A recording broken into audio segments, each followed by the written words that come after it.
how to build a 100K a month coaching business step by step. If you're stuck at 5K or 10K a month as a coach and you can't figure out how to break through, this is probably why. Most coaches focus on tweaking their offers or making everything look perfect, but that's not what actually scales a coaching business. I know because I had my first $1 million month at 20 years old. By the time I was 23, the coaching business I built had generated over $10 million. I went from zero to $10 million in less than 4 years, and the system I used is actually pretty simple. Today, I want to break down that system for you. You'll learn how to build a coaching offer people actually buy, how to get them to show up, and how to convert them without burning out. And by the end, you'll see why some coaches stay stuck at 10K and others blow past 100K with the same amount of effort or even less. All right, part one, the offer. The first thing you need is an offer. When I say offer, I mean a specific promise you make to solve a specific problem for a specific person in a specific time frame. And one of the biggest mistakes coaches make when it comes to offers is they build something they think is valuable and then they wonder why nobody buys. You have to flip that. Start by finding out what people want to buy or are already buying in the first place and then build it. There are many ways you can do this. The way we do it is simple. We ask our audience directly. We pay attention to what questions they're asking, whether that's in DMs, in our communities, or in the comments. What are they struggling with? What keeps coming up for them over and over? For example, we look at our Instagram, TikTok, and Facebook. We check the comments on our posts and comments on similar kinds of content from similar businesses. Sometimes we even run polls. We straight up ask, what's your biggest struggle right now? You can also look at what's already selling in your space. If someone has a coaching program that's doing well, that's proof there's demand. I'm not saying copy them. You're just validating that people will actually pay money to solve that specific problem. Once you know what they want, you can build your coaching offer around that. And when you do, you need to position it the smart way. There are two ways to position your coaching offer. One, you offer them speed, or two, you offer them certainty. The best coaching offers provide both. By speed, I mean you're getting them to the result way faster than they could do it themselves. Let's say it would normally take the average person 2 years to hit a specific result or milestone on their own. But with your coaching, you're saying, I'll get you there in 90 days. Certainty means you're removing the risk because your coaching system is tested and has already worked for many people many times, so they know it's going to work. When you combine speed and certainty, that's when your coaching offer becomes really compelling. Now, every strong coaching offer has 5 components. If you're missing even one, your conversion rate suffers. First is the core transformation. This is the main result they get from your coaching. The more specific your promise is, the better. For example, saying I'll help you lose weight is a weak promise, but if you say my 90-day fitness program will help you and your future spouse feel confident and look stunning on your wedding day, that's more compelling. The more specific you are, the more real it feels. Vague coaching promises don't sell, specific outcomes do. Number 2 is going to be bonuses. Bonuses do 2 things. First, they increase the perceived value of your coaching offer. If your main coaching is $5,000, but you stack $20,000 worth of bonuses on top, suddenly it feels like they're getting way more than they're paying for. Second, the right bonuses actually help them get higher quality results from your coaching or get to their goal faster. That's the key. Your bonuses shouldn't be random. They should directly support the main transformation. If your coaching is about developing executive presence and leadership skills, your bonuses might be done for you communication frameworks, one-on-one shadow coaching session, or access to a network of senior leaders, things that actually accelerate their advancement. If your coaching is about reversing chronic health issues, your bonuses might be done for you supplement protocols, lab work interpretation guides, or access to a private support community. Your bonuses could span across different categories. They could be training modules, templates, software access, community, group coaching calls, etc. The key to making your bonuses compelling is being exclusive. If you have bonuses that people literally cannot get anywhere else, then it makes the coaching offer more valuable. If someone can buy your bonuses separately, they're not really bonuses, they're just extra items. Real bonuses are exclusive assets that multiply the value of your main coaching, things they can't get unless they work with you. Number 3 is social proof. You need testimonials baked into every part of the experience, not just at the end, so integrate them all throughout the presentation. When someone's on the fence about buying your coaching, seeing that other people got results is what pushes them over. Social proof removes doubt. Number 4, unique mechanism. This is your unfair advantage as a coach. What can you offer that your competitors can't? For us, it's custom software and dedicated team. For you, it could be that other coaches in your space might teach project managers how to build specific automated workflows utilizing specialized AI tools, whereas you offer to build the actual workflows for them so they don't have to do it. That's one way to make your coaching more compelling. So think about what makes your coaching different. To figure out your unique mechanism, ask yourself, what do I have access to that other coaches don't? Is it proprietary software, a specific method you develop, a network or partnerships? Maybe it's the speed at which you deliver. Another way to think about it is, what's the one thing that makes your coaching process better, faster, or easier than anyone else? else's. That's your unique mechanism. Number 5, risk reversal. This is your guarantee, and it needs to be strong enough that people feel stupid not taking you up on your coaching. There are 3 types of risk reversals: money back guarantee, conditional guarantee, or better than money back. The conditional guarantee is what I recommend. For example, if you go through my coaching, do X, Y, and Z and don't get results, I'll refund you plus pay you extra. The conditions should be things they do anyway if they want a result, like attending a certain number of coaching calls. It filters out people who aren't serious. When you put all 5 together, you're not just selling coaching, you're selling a complete transformation with every objection handled before they even think of it. To give you a concrete example of what a compelling coaching offer looks like, I'll use our offer as an example. It's priced at $7,000. It's a done-for-you coaching offer, which means they don't do the work, we do the work, and they reap the results. That's speed and certainty combined. They get to the outcome faster because we're building the systems for them, and it's certain because we've done it successfully for hundreds of people. So when you're building your coaching offer, think about how you can structure it so it gives both speed and certainty. That's when people stop hesitating and start buying. All right, so now you got your coaching offer, but having a great coaching offer means nothing if people never see it. Part 2 is going to be the funnel. So the next question is, how do you sell your coaching at scale? There are many ways you could do this as a coach. You could sell one-on-one. You could post on social media and hope people DM you. You could do discovery calls all day, but none of those scale past a certain point. The method that worked for me, and this is the one that took my coaching business from $0 to $10 million,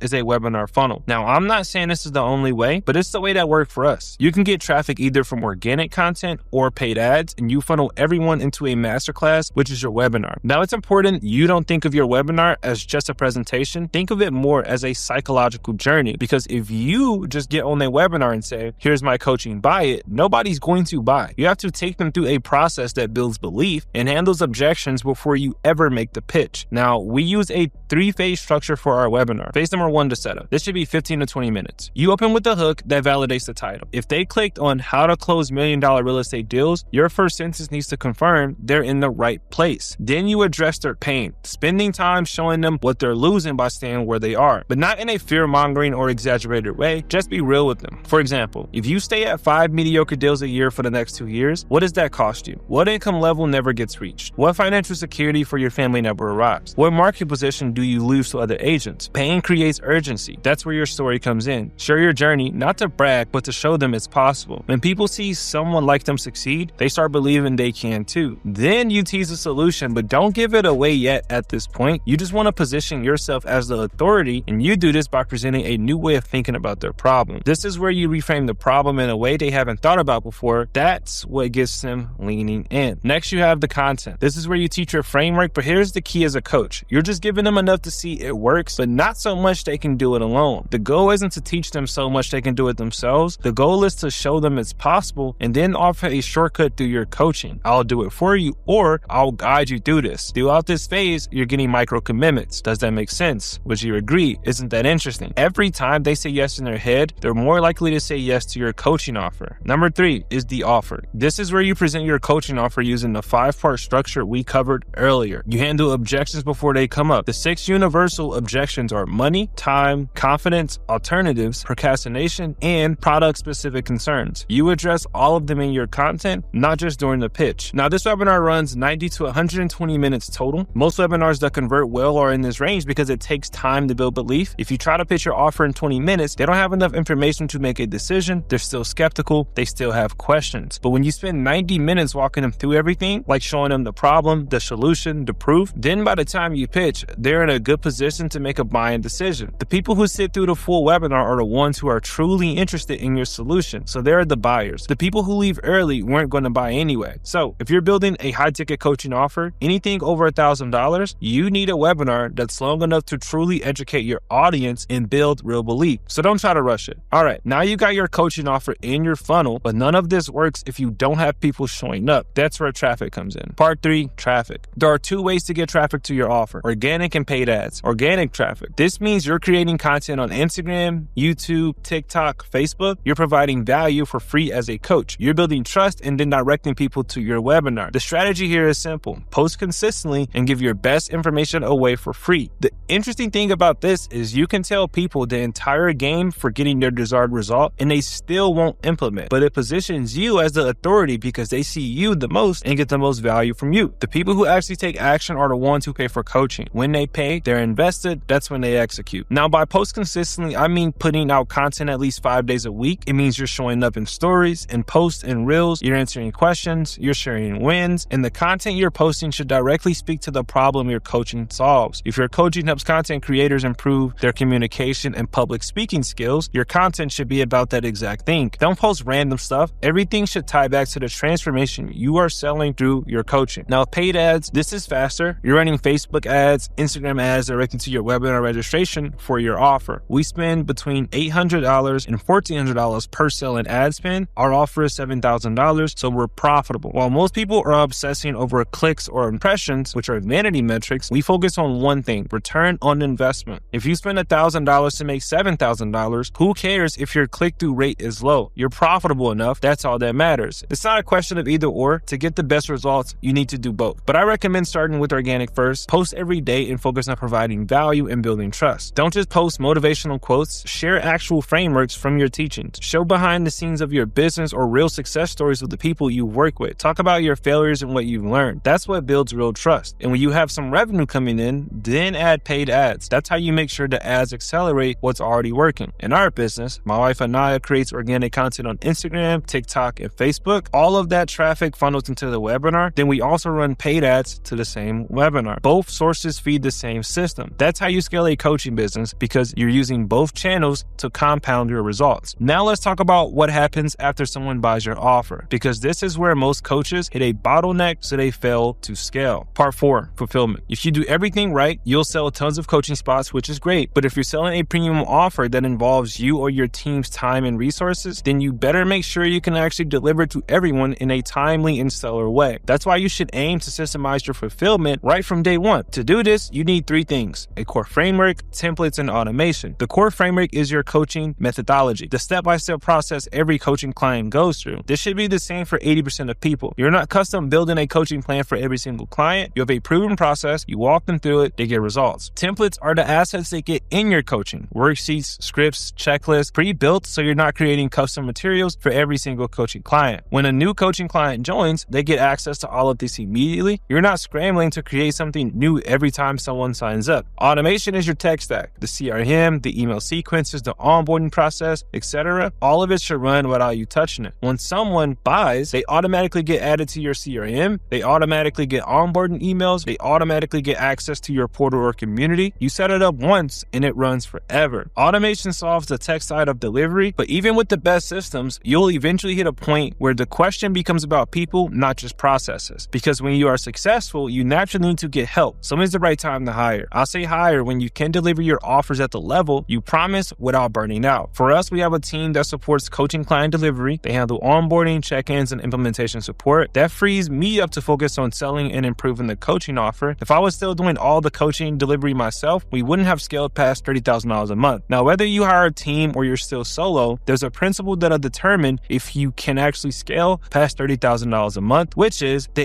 80-20 rule. Building a coaching system that works for 80% of clients, then customize the other 20% if needed. If you try to custom build your coaching for everyone, you'll never scale. You hit a ceiling around $20,000 to $30,000 a month, and that's it. Your coaching business needs to work without you being involved in every single client interaction. That's the only way you get to $100,000 a month and beyond as a coach. Now, guys, this is the exact system I used that took me from $0 to $10 million within 4 years. If you're stuck at $5,000 or $10,000 a month right now, and you're trying to figure out how to get to $20,000, $30,000, $100,000 a month, this framework is all you need. And if you want help implementing this for your business, then check out the link in the description.